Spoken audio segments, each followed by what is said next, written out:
Assalamualaikum warahmatullahi wabarakatuh.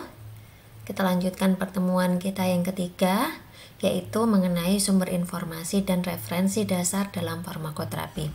Baik, sebelum kita mulai kuliah kita pada siang hari ini, mari kita berdoa dulu. Berdoa dipersilahkan. Berdoa selesai. Baik, melanjutkan dari materi yang sebelumnya, yaitu tentang interpretasi data klinik ya. Kalau minggu kemarin Anda sudah belajar tentang interpretasi data klinik, maka di minggu ini nanti Anda akan belajar dua materi, yaitu tentang sumber informasi dan referensi dasar dalam farmakoterapi, dan juga mengenai pain management yang nanti akan disampaikan oleh Bu Lolita. Baik, sebelum kita masuk ke dalam materi kita, Anda perlu tahu dulu ya tujuan dari pembelajaran kita di minggu ini, gitu ya. Di sini adalah mahasiswa mampu menentukan sumber informasi terkait pedoman atau tata laksana atau guideline pada terapi. Nah, jadi nanti diharapkan ini learning outcome untuk materi saya ya. Untuk materi Bu Lolita learning outcome-nya berbeda lagi, gitu ya. Jadi setelah Anda mendapatkan materi dari saya, di sini nanti yang diharapkan adalah Anda bisa tahu kalau misalnya nanti Anda mendapatkan kasus tentang misalnya infeksi, maka Anda harus bisa tahu atau bisa mencari tahu pedoman tata laksana atau guideline terapi untuk kasus infeksi tersebut. Di mana Anda mencarinya, kemudian apa yang akan Anda cari, guideline apa yang Anda cari, gitu ya, pedoman apa yang akan Anda gunakan, misalnya dari Indonesia, dari luar negeri, atau misalnya dari Amerika atau dari Eropa. Nah, baik. Pertama-tama di sini Anda harus paham dulu, yang pertama adalah kaitannya dengan klasifikasi pustaka obat ya. Jadi Anda harus tahu dulu di sini pustaka atau referensi, gitu ya, berdasarkan originalitas itu terbagi menjadi 3. Yang pertama adalah primer, sekunder, dan tersier. Nah, apa bedanya? Masing-masing penjelasannya adalah seperti ini. Pustaka obat primer ini adalah pustaka obat di mana peneliti atau autornya, jadi yang menulis naskah tersebut atau artikel tersebut itu adalah peneliti secara langsung. Sebagai contoh, misalnya saya melakukan penelitian tentang efektivitas terapi misalnya, gitu ya, efektivitas terapi untuk nyeri, gitu ya. Kemudian saya menuliskannya, hasil penelitian saya dalam sebuah artikel. Nah, maka itu disebut sebagai pustaka primer ya. Peneliti atau autornya itu melakukan penelitian secara langsung ya. Kemudian yang sekunder ini kalau peneliti itu tidak melakukan penelitian secara langsung. Loh, gimana Bu caranya kok bisa, gitu ya? Bisa gitu. Misalnya saya mau melakukan penelitian tetapi bentuknya adalah naratif review, gitu ya. Nah, ini kayak kemarin banyak mungkin kakak-kakak Anda, gitu ya, ketika awal-awal pandemi tidak bisa melakukan penelitian kan? Akhirnya apa? Akhirnya dia penelitiannya adalah melakukan review, gitu ya. Jadi dia mengumpulkan artikel-artikel yang ditulis oleh peneliti-peneliti sebelumnya, kemudian diringkas oleh dia, disimpulkan. Nah, itu yang disebut sebagai pustaka obat sekunder. Artinya peneliti ini tidak melakukan penelitian secara langsung. Dia mengambil dari penelitian-penelitian orang, kemudian dia rangkum, dia simpulkan. Nah, ada beberapa jenis. Ada yang bentuknya review biasa, ada yang bentuknya adalah systematic review, meta-analisa, gitu ya. Nah, itu jenis-jenisnya untuk pustaka obat sekunder. Kemudian pustaka obat tersier ini adalah textbook. Contohnya kalau Anda membuka MIMS, ISO, atau misalnya buku farmakologi dan terapi keluarannya FKUI itu ya, yang warnanya hijau itu misalnya, atau misalnya farmakologi dan terapi punyanya Katsung, atau misalnya handbook farmakoterapi punyanya di Biro. Nah, itu adalah pustaka obat tersier. Kemudian klasifikasi yang kedua ini adalah berdasarkan tujuan atau outcome-nya ya. Jadi ada efikasi, ada safety, ada diagnosis, ada prognosis, dan ada farmakoekonomi. Nah, klasifikasi pustaka berdasarkan efikasi atau terapi kemanjuran ini yang seperti apa? Kalau di dalam artikel tersebut itu adalah membahas tentang efektivitas dari suatu obat atau kemanjuran dari suatu obat gitu ya. Itu masuk ke dalam yang kategori pertama. Kalau yang safety gimana? Berarti di dalam artikel tersebut itu adalah membahas tentang keamanan suatu obat atau misalnya kejadian efek samping yang muncul gitu ya. Nah itu kan keamanan ya. Jadi kalau kejadian efek sampingnya nggak ada dilaporkan, ada sekian persen, berarti kan itu menunjukkan keamanan. Biasanya untuk artikel-artikel itu efikasi dan safety itu adalah jadi satu, seringkali gitu ya, walaupun tidak selalu.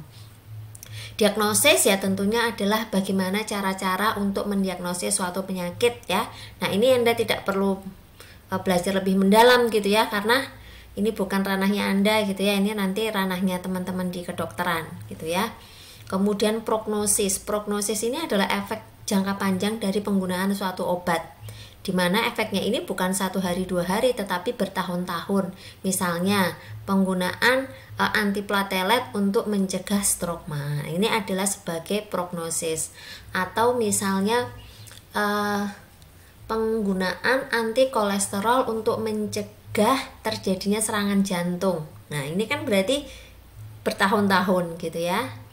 Gitu. Kemudian yang terakhir adalah farmakoekonomi. Nah, kalau farmakoekonomi jelas maka dia membahas tentang biaya dari penggunaan suatu obat.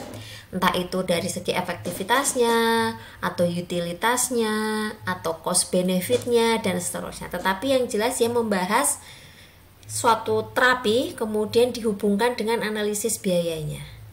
Begitu ya. Kemudian yang terakhir ini adalah pustaka obat berdasarkan level evidence ya. Jadi ada level-levelnya, bentuknya seperti piramida gitu ya. Jadi semakin ke atas semakin mengerucut ya. Level 1 yang paling tinggi itu systematic review atau meta analisa. Level 2 ini adalah desain penelitiannya randomized control trial. Ada randomisasi, ada kontrol dan ada perlakuan atau cohort tunggal dengan desain baik. Level 3 apa? Case series, case control, clinical trial.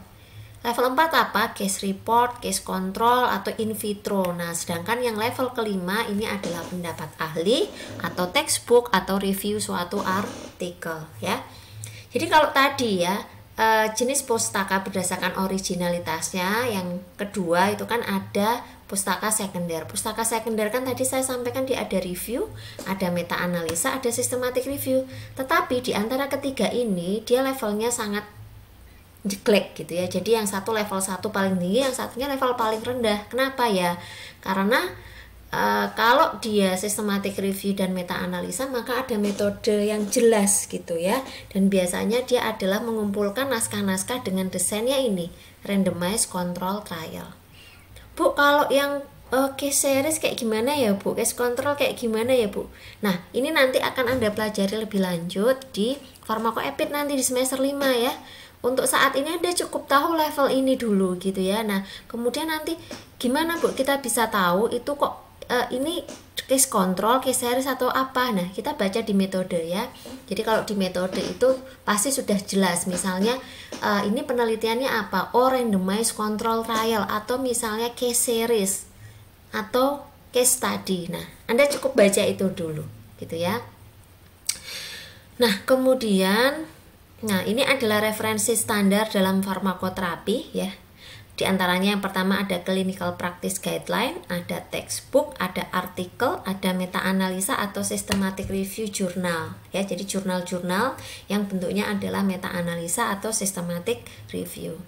Nah, yang pertama, apa itu clinical practice guideline? Nah, clinical practice guideline ini adalah suatu rekomendasi dari suatu kelompok keahlian tertentu gitu. Misalnya adalah dia kumpulan dari ahli di bidang penyakit paru misalnya ya, dokter paru gitu ya, dan dia memberikan rekomendasi gitu ya, memberikan rekomendasi untuk meningkatkan atau mengoptimalkan terapi.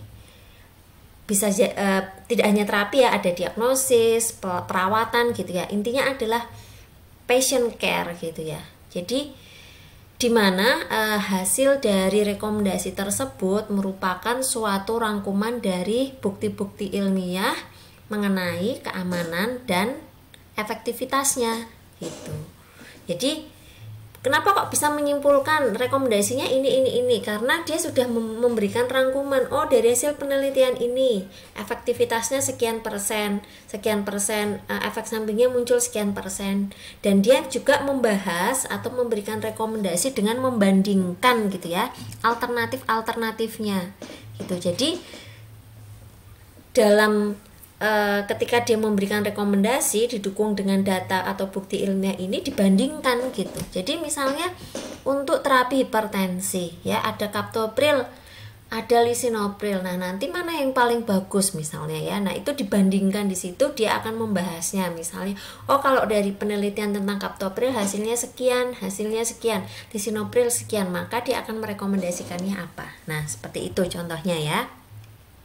Nah, kemudian ini nanti Anda akan banyak ya kalau di farmakoterapi 1 kita akan banyak kasus infeksi gitu ya. Nah, nanti Anda bisa mencarinya di IDSA.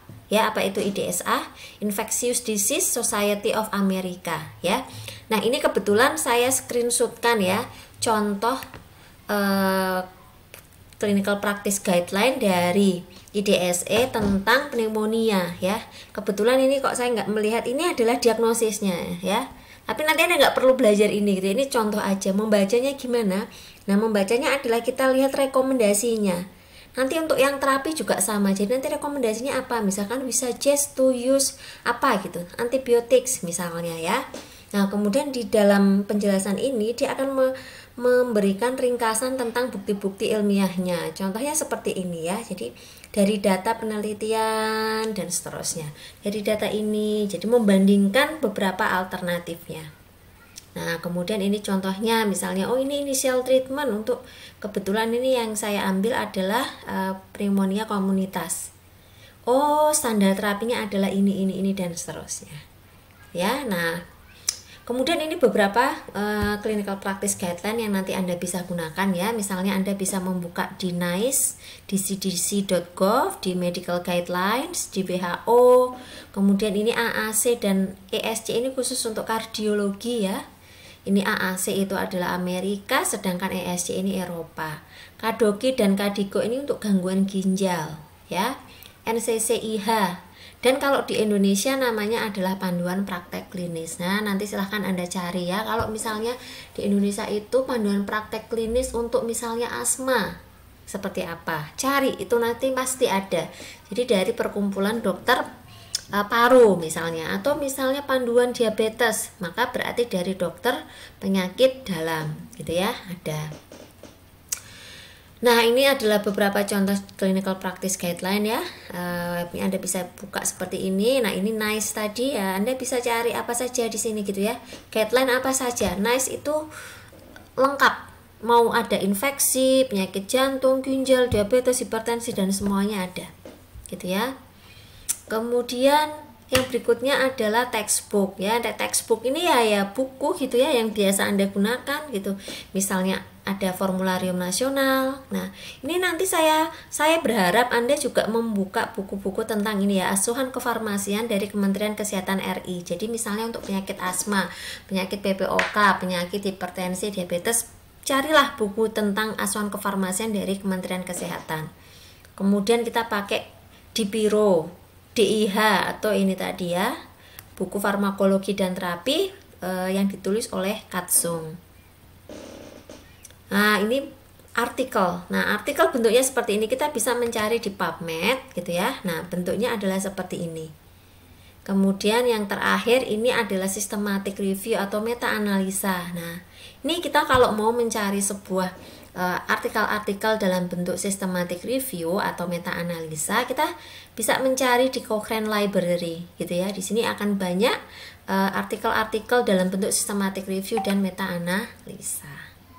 Oke, sampai situ dulu. Terima kasih. Kita lanjutkan dengan diskusi ya. Wassalamualaikum warahmatullahi wabarakatuh.